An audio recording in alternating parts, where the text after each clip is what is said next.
Show notes, schmow notes. This episode is way too long as it is, so let's keep it quick and get this horse-trained show on the road. This Bagel Bite, we're annoying/scaring you with our current verbal stims. Discussing imposter syndrome, medication changes, and left-handed scissors. Doesn't that last one sound interesting? Breaking down a communication breakdown, and opening an important dialogue about the autistic injustices of Amelia Bedelia. They said that we'd grow out of it. Well, the joke's on them, that's just our brains. We're eccentric, loud, and stubborn, and most of our clothing is covered in stains. It's not a deficit of attention, there's just too much to think about. So if executive dysfunction becomes a little too much, if you forgot why you came in this room, or you're hypersensitive to touch, then put on your seamless socks and come join our little flock. Bitches stimming together, we're weirds of a feather. Weirds of a feather.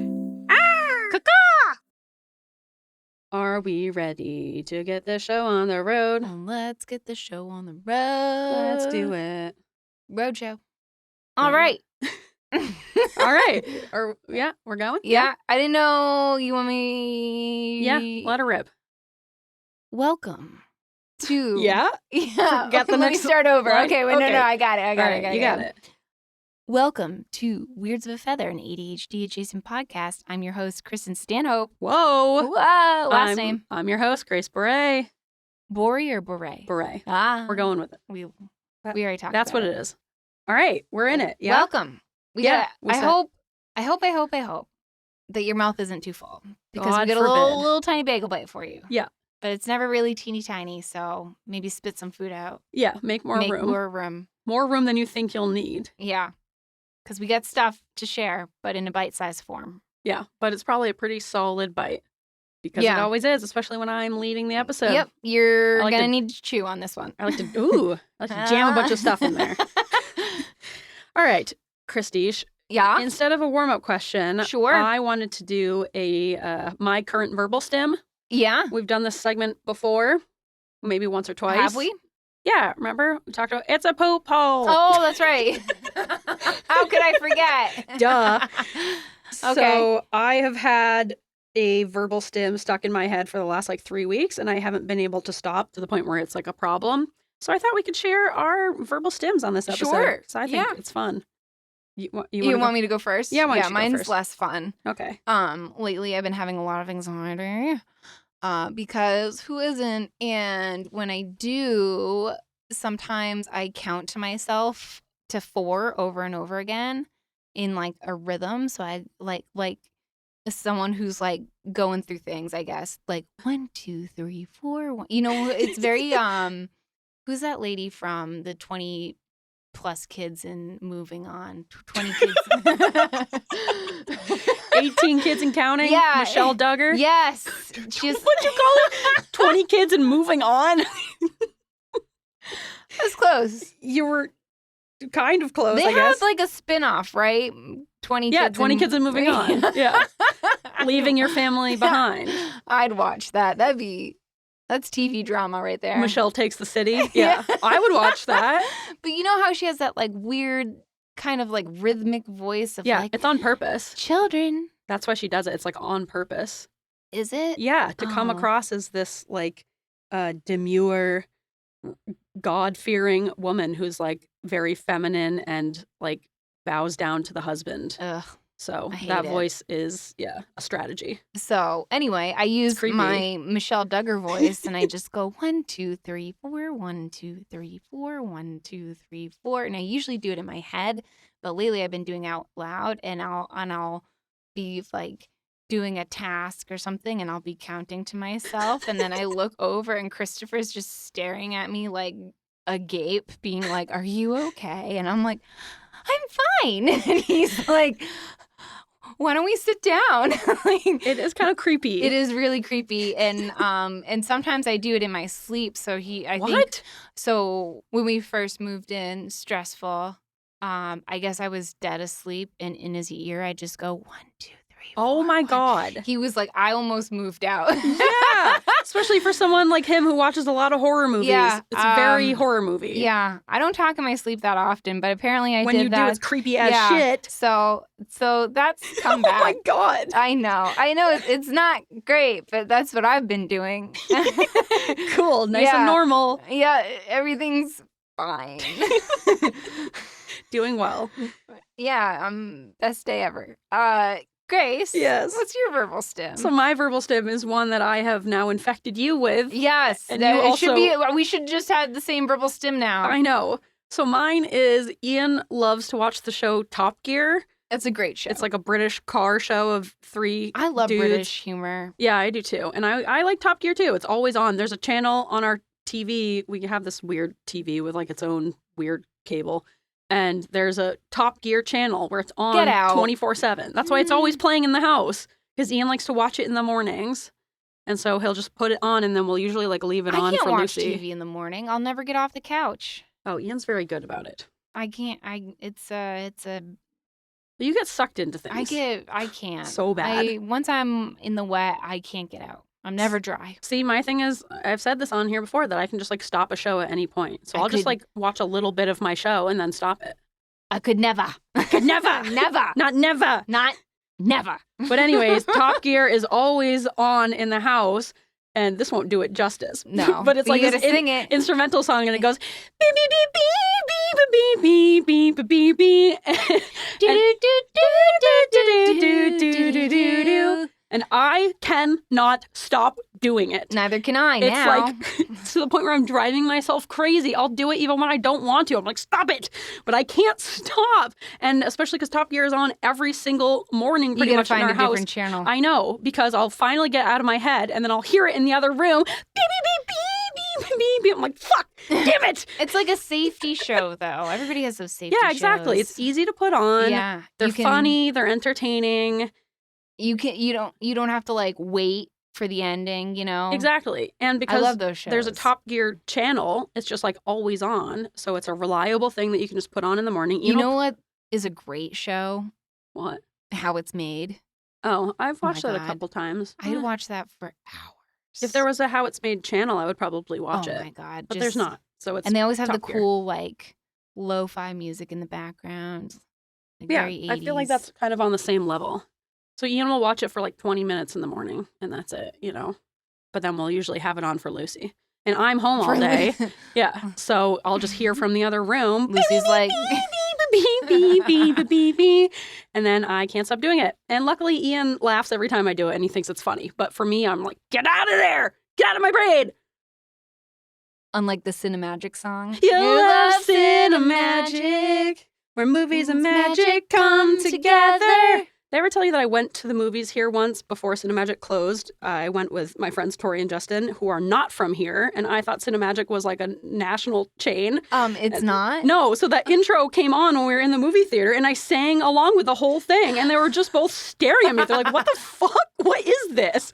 Did Cinemagic close? Yeah, it's now like Apple something. Apple Music? I don't know, Apple Movies. I don't know what it is. It's something stupid. That's But really apparently sad. Cinemagic is not a national chain. And I just figured everyone knows this from going to the movies. I'm so sad. We've already You talked about love Cinemagic. ba ba ba. Ba, ba, ba. And the popcorn, like Yeah. yeah. You're like on that. the roller coaster. Yeah. Yeah. So no, not everyone knows that one. Okay, well, I'm really sad. I thought that was like a national thing. I know. I did too. What a small world Until we that live in. moment Yeah. where they stared at me like I was a freak. So that's my music verbal stim, and I have one more quote stim that I keep saying in the last few days. Okay. Ian and I have been going through all the Austin Powers movies, and we just watched Goldmember. And now I can't stop saying, Daddy didn't love me. And I just kind of shout it to myself throughout the day. I haven't seen the Austin Power movies in forever. I would say... Is Goldfinger the one with Beyonce? Goldmember?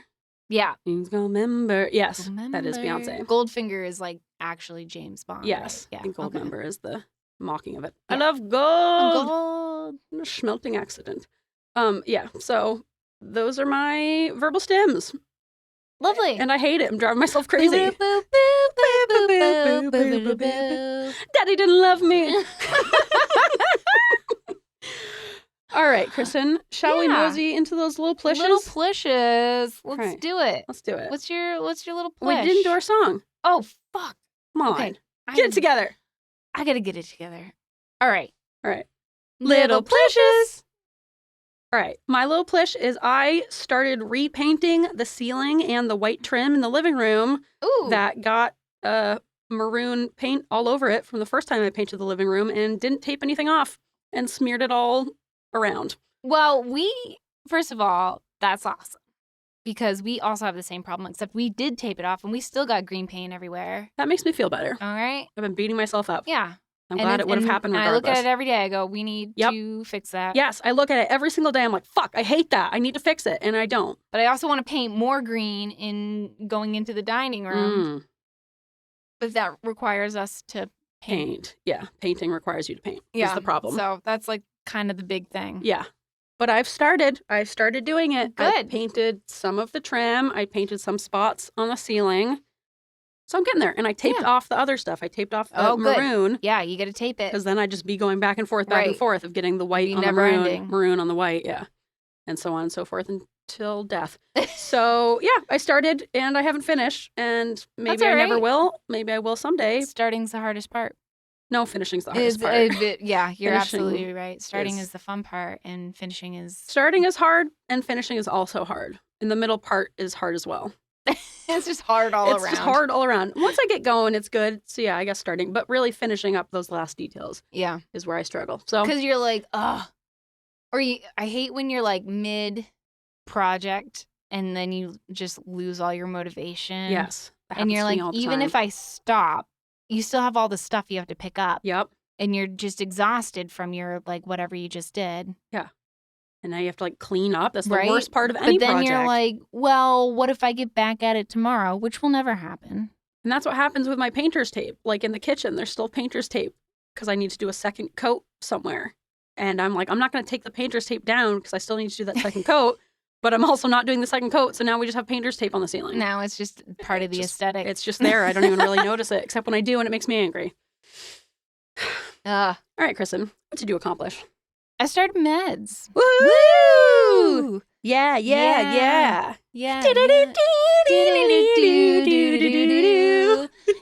I went to a doctor. Woo! Doctor meeting. Yeah, I had a doctor meeting and I came in.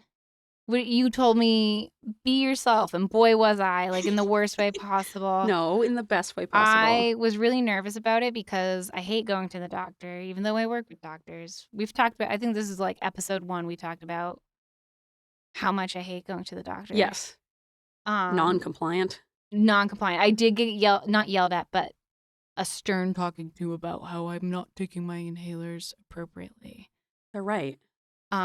Yeah, he's like, you have to preserve your lung function. Oh, and I was like, yeah, my lunction. And, yeah, so that's what we mostly talked about. But I came in there, like vibrating because I was so it was like first thing in the morning and I was like ready to talk. I almost like brought in my book ADHD 2.0 and I was going to like point out passages that I related to. And then I was like, maybe that's too much. Yeah. Doing a little too much. Too much. So I reined it in the best I could. Yeah. Which was not enough. But well, that's good. I told you not to mask because then you're masking your ADHD traits and then he'll be like, oh, you seem normal to me. Yeah. And boy, I was not normal because I was all over the place and I tried my best to be like organized in my thoughts. I did write everything down, which was really helpful. Good strategy. And then I didn't lose that paper in the parking lot like last time. Good job. So his comments were, boy, you wrote quite a few things down. And I was like, it's because I have no memory. And yeah. And he said, yeah, let's try you on meds. And we had a very long conversation versus stimulants versus non-stimulants. And it was really productive. And so, yeah. So this has been a very long process. And maybe I'll talk about it more, but maybe I won't. But right now I am trying out Stratera or Shoot, I know this med. Atomoxetine? Atomoxetine, thank you. Yep. And we're trying it out. So it's a non-stimulant, right? Non-stim. No stim. But I feel better. Like, I don't know how to describe it. Like, I feel like I'm more present in the moment. You seem more clear-headed. Clear-headed, and I feel like I can organize my thoughts a little bit better. I noticed this at work, too, like trying to organize what I'm going to do for the day and my task initiation. You seem less flustered. Yeah, because I feel less flustered. That makes sense. Yeah, I really do feel better, and I feel like I can be a little bit more organized. But I'm still exercising. I think my best days are when I do my 20 minutes plus of cardio, and I eat before I take my meds or else it'll give me a little tummy ache. And then I go to work, and then I feel like great. Nice. And then when I don't do that, it's not as much, but I still don't feel bad. But yeah, I feel like I'm doing okay, and this is a big step for me. So, yeah, I'm proud of you. So more of a big push rather than a little push, but I'm excited for this journey. I'm excited for you too. Yeah. It has been a long road. It's been quite a long road. I'm still dealing with a lot of, believe it or not, imposter syndrome, which I think I'm going to do a whole episode on because I think it needs to happen. Yeah. And I don't know if I was telling you earlier, it kind of happened when we were talking about ADHD.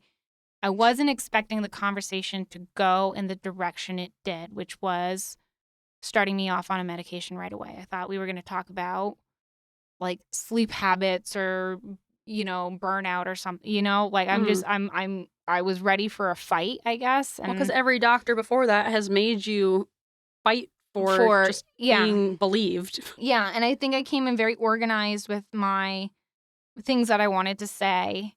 And I clearly did a lot of research, and I think I was able to show that it was affecting my everyday living and my career, and that I was trying everything as far as like trying to reduce my burnout and trying to reduce my stress and trying other things like exercising prior. So I think I was able to show that I've tried other things and that things aren't working. And so, yeah, so it very quickly like went in the direction I was hoping it would go into, but I wasn't expecting that to happen, if that makes any sense. Yes. And then I was really caught off guard, and then I didn't know what to do. So I called Christopher, and I was convinced that they were, I'm like, I feel silly saying this because I still feel like I was like, what if, hear me out, it's a placebo and they're faking it just to shut me up, which is crazy. I know, because that's so incredibly illegal, and because you can't prescribe a medication but then not put the medication in the medication. Yeah, unless it's like a study that they're doing. Yeah, exactly, which it's not. Yeah, it's just a regular doctor prescribing you a regular medication that lots of people take. And it was a regular conversation, but I was so ready for a fight and for things like not to go my way about talking about ADHD and everything. And he's like, nope, this sounds like ADHD. You're right. Here, and I was like, what do you mean I'm right? Yeah. So I was very much ready for a fight. I'm still kind of dealing with imposter syndrome, but I am on medication. I'm still exercising in the morning, and I feel good. And I told you, if you don't have ADHD, no one does. I do. I know. And this is why we have to do an episode on imposter syndrome. And I want to. It goes so deep. It's like, I couldn't get it out of my head. I was like panicking. And even when I picked up the meds, I'm like, what if they're not there? Like, what if it was a joke? And I'm like, God, that's so sad. Know. It's so sad. And I just kind of, I don't know. I like didn't know what to do that day. It was so weird. Yeah, it's a lot of imposter syndrome because I don't know. I was so ready to like be feisty and fight about it. And then I didn't have to because he was very kind and understanding. And so you're like, he's up to something. Yeah, exactly. I was like, there's no way. Prank. There's no way. They're all laughing in the back. Yeah, it's a punked episode. Yeah. Where's Ashton? Yeah. So yeah, it was really weird. I still feel weird about it. But I'm excited. Nice. But I'm yeah. excited for you. Thank you. Woohoo. Yeah, well, maybe on like Patreon or a different episode, we'll have a more in-depth discussion because I still feel very like imposter. But that doesn't have to be today. But that's my little push. Yay. You did And it. I've almost remembered to take them every single day. All right. Almost. There you go. Woo woo. Woo woo. Yeah. All right. Well, thank you for sharing that little plish. Thanks for being vulnerable with us. You're welcome, yes. Should we do a little Top Gear transition into my next part of the Bagel Bites?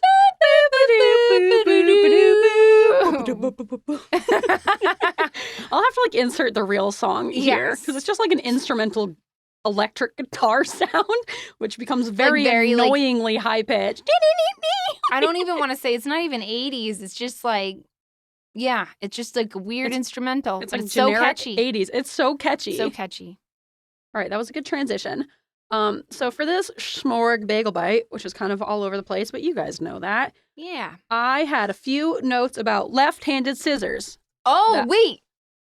I was thinking about ambi scissors.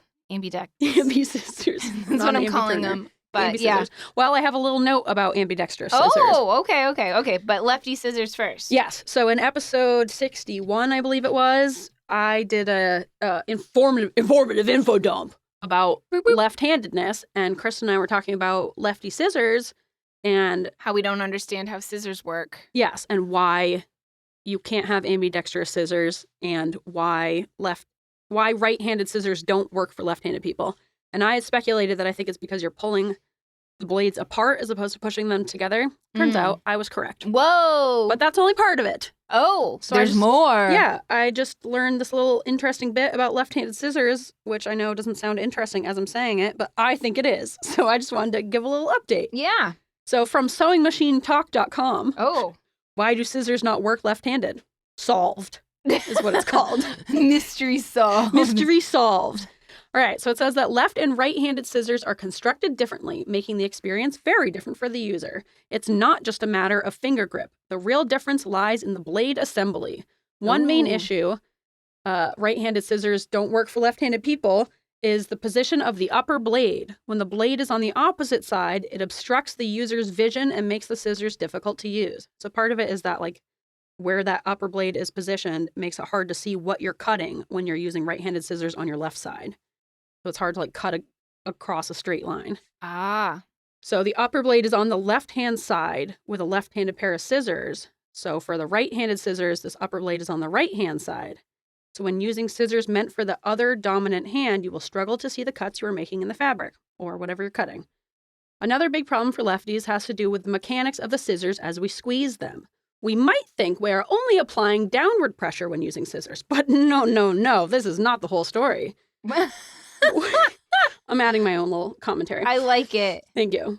When we squeeze the handles of a pair of scissors together, we are applying pressure downward and sideways simultaneously. I see. Because of these mechanics, lefties pull the blades apart as they cut with right-handed scissors. As this happens, the left-handed user can experience a real struggle depending on the material they are working with. As the blades pull apart, paper can bend and tear instead of cut. Material can become messy and frayed or fail to cut at all. And that's exactly what happens when I use scissors. Yeah. It's like it just kind of smushes it between the blades, but it doesn't actually cut it. It just mushes it all up. What if you put your left hand and kind of crooked it so it was upside down and then use the scissors like that? So be in like the same... flip them upside down? Like you take it and then do this. No, that sounds terrible. Bad for the wrists. It's not ergonomically correct. And I know you guys... listening can't see me contort my arm. Her hand is all twisted upside down. Yeah. What if you used them upside down? No. Why would I do that? No. What if you're in a pickle? You only have right-handed scissors. If I have right-handed scissors, I usually try to use them with my right hand, but for some reason that also doesn't work for me because I think I just don't have the motion down. Oh. And so I usually just end up like trying to use them with my left hand and like trying to also use my right hand to like push the blades together as I cut. Or maybe like you very do frustrating. two-handed. Yeah, I kind of do like a paper cut type motion. You just rip it with your mouth at that point. Yeah, I just nibble it. Get in there with my teeth. I want to try lefty scissors with my left hand. I think you should. It'd be a good experiment. And then I also want to try righty scissors with my left hand, but doing it upside down. You can do that on your own time if you'd like. I have to try it. Okay, just for the sake of For the science. experiment. Yeah, Yeah. for science. All right, so I also learned a little bit. We were talking about ambidextrous scissors. Yes. You wanted to invent ambidextrous scissors. Yeah. I did not think it was possible because of this issue, where if it's a problem where scissors are designed for right-handed people to push together, how could you make ambidextrous scissors? Because the screw has to be on one side and the blades have to either push together or pull apart. Yes. So I thought it wouldn't be possible to make ambidextrous scissors, but this man in Where there's China, a will, there's a way. yes, a man in China has done it. Although it seems like these are complex scissors and they would not be available just to everyday people. But essentially, this guy, Ren Peng, a designer based out of Shenzhen, China, designed a pair of universal scissors called double scissors that both right-handed and left-handed people can use. When users would like to change the scissors orientation, they'll need only flip over the finger handles on its swivel mechanism so that the blade's positioning remains while handles adapt to the user's grip. Essentially, they first of all, side note, I hate when people call scissors a scissor. It really drives me crazy. Yeah. Do you hate that? I hate that because it's scissors. It's it's two multiple blades. things. It's multiple blades. So it's scissors. Yeah, it's not, can you grab me a scissor? I hate that. It's scissors. Scissor. It's scissors. But I would say that each blade is a scissor. That is correct. Put them together, you got scissors. Yes. Yes. So with these, essentially, they come apart into two different scissors. Each scissor apart. Yes. You take the scissors apart, so you have two scissor. Yes. Scissor. Please. Proper plural term. And then and they're color coded so you can know which blade is supposed to be on top or whatever. I don't know. It's hard to describe. I see. These. I have such a hard time describing physical things. Okay. But essentially they can come apart and then you put them together either on, the top blade is on the left side or the top blade is on the right side, depending on which hand you're using. So there's a coupon. Oh, wait, no, that's an ad. Oh. Deceptive. Oh. So apparently it can be done, but it seems like it's a very complex thing, and it would maybe just be better to just get some left-handed scissors and keep those around as well. I want these scissors. They're probably very expensive. I didn't look. Yeah, how do you get them? And also, in what situation, I guess, would you use those? In the classroom? Because otherwise, if you're at the house, I guess if Ian and I shared one pair of scissors, we could have one of these pairs that you can switch over, but wouldn't it just be better to have a pair of left-handed scissors and a pair of right-handed scissors? No, this is you only need one pair of scissors. I know, but it just seems like at that point it's going to take extra work for me to switch the scissors around, and they're expensive. So I'd probably rather just have two pairs of scissors, plus losing them. I would like two pairs of ambidextrous scissors because we always lose our scissors. But you and Christopher are both right-handed. Well, Christopher started off lefty, forced to be righty. But now he's a righty, right? See? That is correct. So who would, other than me, yeah, if I need to cut something at your house, why would you need ambidextrous scissors? In case you come over. Oh, okay. Right, so I just thought that was How are you going to do all my gift wrapping? You're right. I guess I just won't, is my cure. I know. So I just get my thought mom that was to do an it. interesting little note about left and right-handed scissors. I'm trying to find it online. I found the Pinterest article, but I'm I want to know how much it is. That's okay. We don't have time. Okay. All right. I had one more little note about AuDHD. I don't know if I want to do that this episode, though, or not. What do you think? Should I do it? I've only talked about left-handed scissors this episode. Is that a good bagel bite? What's our time? We're at 30. I can mention it pretty quickly. Yeah, let's breeze through it. Yeah, okay. Because it's a bagel bite. Yeah, this is a bagel bite. All right, I just wanted to make this little note about our AuDHD Part 2 episode because I was listening to it and I was just kind of thinking about things. And then Ian and I had a little autistic communication breakdown the other day. Woo woo. And I just wanted to share it on here because it made me laugh. And I think it's really important to recognize how these little miscommunications can happen. And if you don't realize what's going on, they can, this is a very small, silly example, but I can totally see how these can lead to much bigger communication breakdowns. So essentially, Ian got home from work and we were just talking about our days. And I was telling him as a matter of fact, just as a fact, that I got a splinter. And he automatically went and grabbed the tweezers because to him, I was communicating, I got a splinter, will you get the tweezers and take it out for me? Whereas I was just telling him I got a splinter as like an objective fact. Period. Yeah, I was just telling him, oh, that's something that happened in my day. I got a splinter. But he interpreted that as me asking him to get it out for me, which I was thinking maybe we would have a conversation about it where we could come up with solutions and he could offer to get it out for me. But I just thought it was very interesting, that little difference of how he interpreted that as me asking him for help, whereas I was just telling him as a flat out fact. Interesting. Yeah. So I just thought that was like an interesting little communication breakdown. Yeah. Well, I mean, kind of for the win though, right? Because then you didn't even have to ask. He's like, because Ian's like a... Well, no, because I got scared. I said, oh, no, I'm not ready. Like I wasn't ready for him to come at me with tweezers. I wanted to like discuss it first, Good thing we don't live together. I would have pinned you down and got that fucker out of there. Okay, so then you and I were talking about it, and you said that you would have done the same thing. Yes. But I was kind of, thinking about the differences in those two reactions. Because like me, you are also autistic. You can communicate very literally. Yes. But there are certain things where I feel like this is a hard concept to explain. But I think the difference between you and Ian in that moment is you like to problem solve, especially when it comes to medical stuff. Mm-hmm. And like you said, whether I had asked for your help or not, or whether you thought I was asking for your help or not, you would have grabbed the tweezers because you want to take out the splinter. Yeah, that splinter's ass is grass. Like you're like, ooh, yay, a splinter. I want to take it out. Like when I see a big pimple on someone's back and I'm like, get me at it. Gross. And I'll get it whether or not they want my help. Ew, yuck. Well, it is what it is. It's got to come out. I guess so. Not always. But I was just thinking about those communication differences where you're not necessarily you wouldn't necessarily interpret that as me implying I want you to help. You would just want to help, and therefore you would grab the tweezers. Yeah, if anything, I would interpret it as you got a splinter. I would assume the next thing would be out of your mouth, don't touch me. Yeah. But you want to do the splinter. And you can see like my eyes glaze over as I'm just like, let me at it. So you would force me to let you take out my splinter. Yes, forced care. Yes. Whereas for Ian, I think it's truly more of a communication thing where he's not like, ooh, splinter, I want to take it out. He is truly hearing when I say I have a splinter. He is hearing me say I have a splinter. Will you help me get it out? Yes, yeah. And I feel like that's a subtle difference, but it's a very important difference. And we talk about all the time how ADHD and autism can look similar in their behaviors, but the root cause is different. Yes.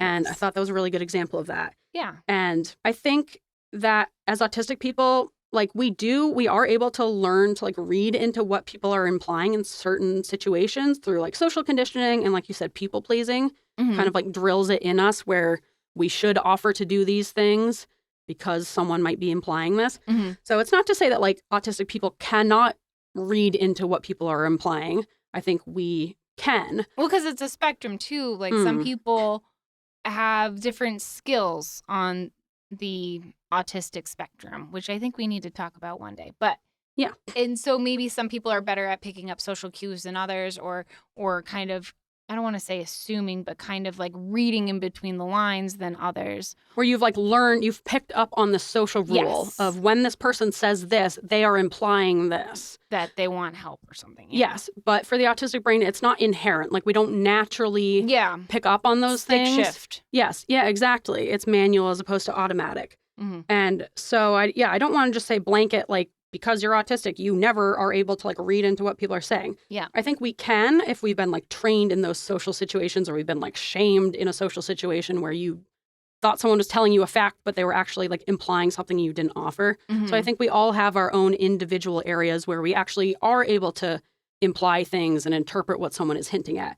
I think the big problem arises in areas where we haven't been socially conditioned to like read into something and we never like learn that little social rule and then people think we're rude because of it. Like if the situation were reversed, Ian would tell me about a splinter with the implication that I should help him with it, but I would interpret it as, oh, you got a splinter.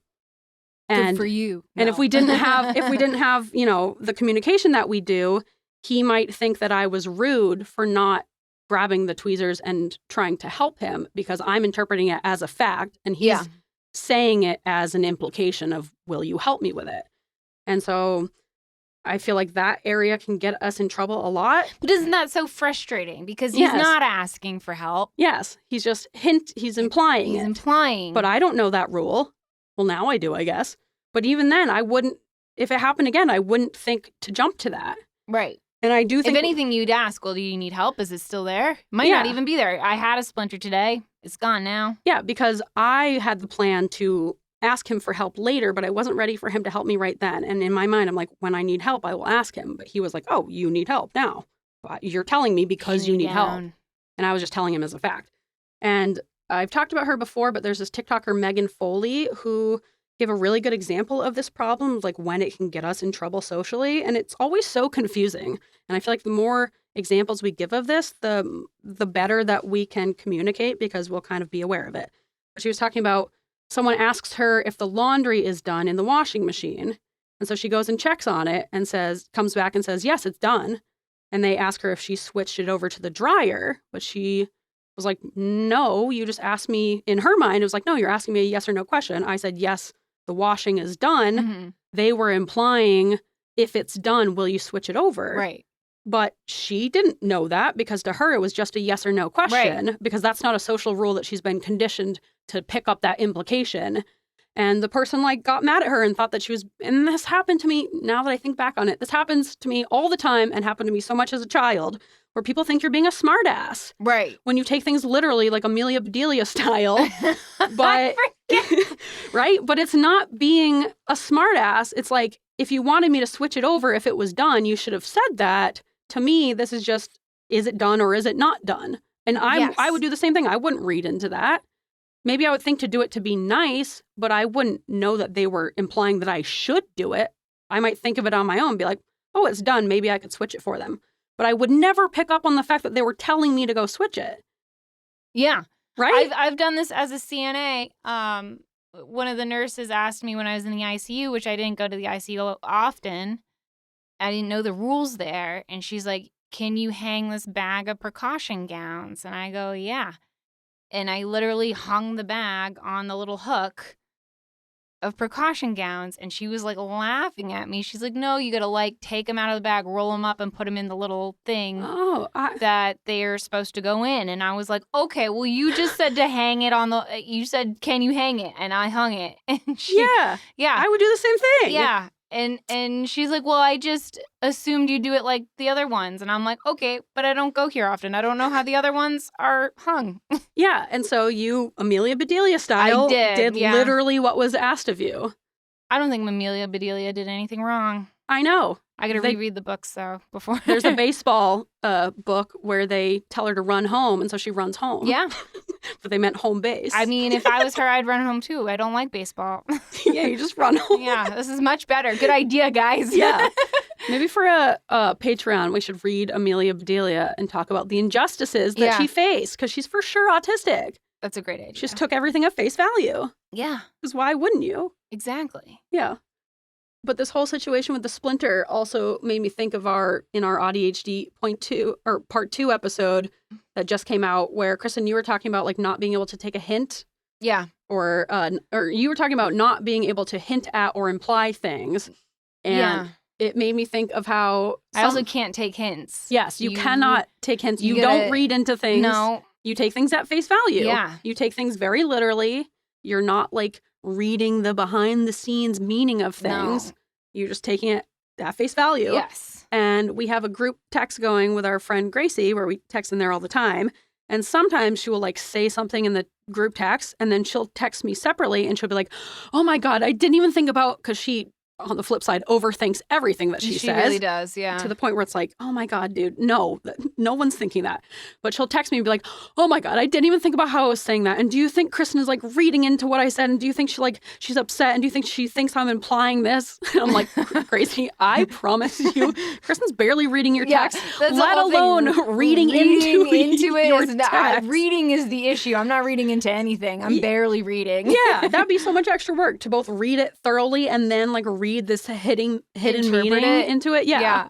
No, it's it makes me laugh honestly, out loud. I probably didn't even read it. Yes. So and over, meanwhile she's freaking out in her brain, oh, I hope Kristen isn't offended. I hope she doesn't think that I'm hinting at this thing. I'm like, have you met Kristen?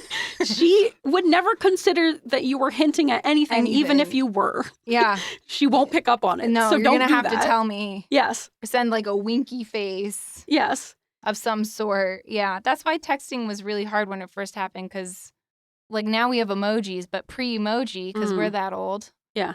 There's so many things that are implied that, I don't know. I just remember when texting first came out, it was a difficult time for me.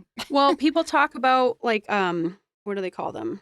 Not mood indicators. Is that what it is? Oh, yeah, like on tone indicators on social media, where they'll Yes. put like /S to mean sarcastic, Yes. or like /GEN to be like, I'm genuinely asking this question. Yes. Because a lot of autistic people have trouble reading the intentions and the tone of someone's message. There's a link you can share.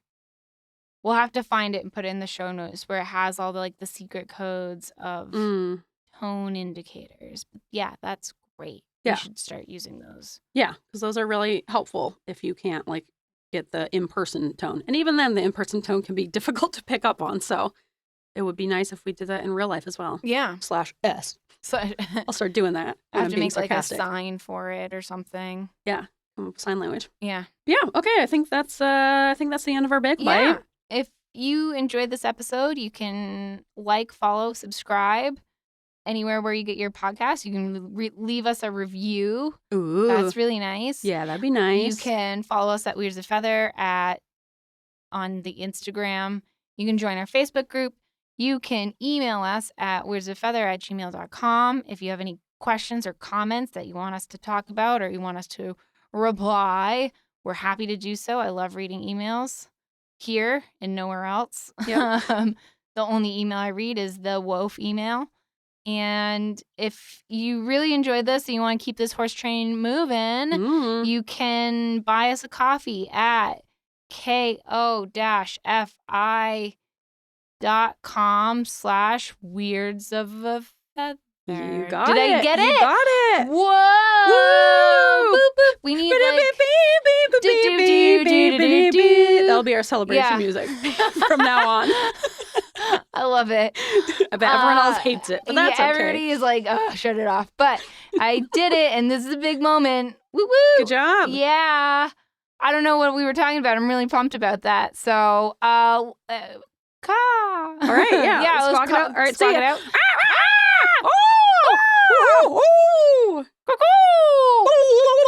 Oh, that's a nice turkey. Yeah, thanks. Perfect for the season. Right, end time for the season. Spooky season. Yep. Spooky turkeys. Woo! Horse ghost bird.